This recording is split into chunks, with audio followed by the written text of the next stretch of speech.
بسم اللہ الرحمن الرحیم۔ محرم الحرام میں پیش آنے والے تاریخی اسلامی اہم واقعات پیش خدمت ہیں۔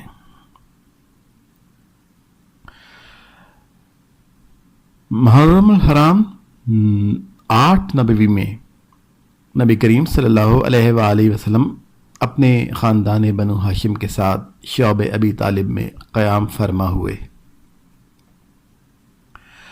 محرم الحرام 12 نبوی میں نبی کریم صلی اللہ علیہ وآلہ وسلم نے مکہ سے مدینہ ہجرت فرمائی، اور اسی نسبت سے اسلامی تقویم ہجری تقویم کہلاتی ہے۔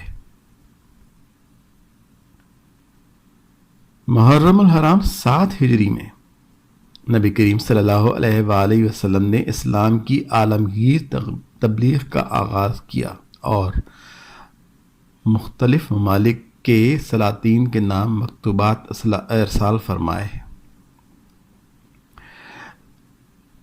7 ہجری غزوہ خیبر پیش آیا، جس میں مسلمانوں نے مدینہ منورہ کے قریب یہودیوں کے قدیم گڑھ کا خاتمہ کر دیا۔ 7 ہجری محرم الحرام میں ہی سیدہ صفیہ رضی اللہ عنہا رسول اکرم صلی اللہ علیہ وآلہ وسلم کے نکاح میں آئیں، اور 7 ہجری میں ہی مہاجرین حبشہ امن قائم ہونے کے بعد واپس مدینہ منورہ تشریف لے آئے۔ محرم الحرام 9 ہجری زکوٰۃ کی تنظیم قائم ہوئی اور اسے مسلمانوں پر نافذ کیا گیا۔ محرم الحرام 11 ہجری میں نبی کریم صلی اللہ علیہ وآلہ وسلم کی خدمت میں نخا کا وقت حاضر ہوا، جو آپ کی ظاہری حیات مبارکہ میں آپ سے ملاقات کرنے کا آخری وقت تھا۔ محرم 12 ہجری میں سیدنا عمر فاروق رضی اللہ عنہ نے ہجرت مدینہ کی مناسبت سے اسلامی تقویم کو نافذ کیا۔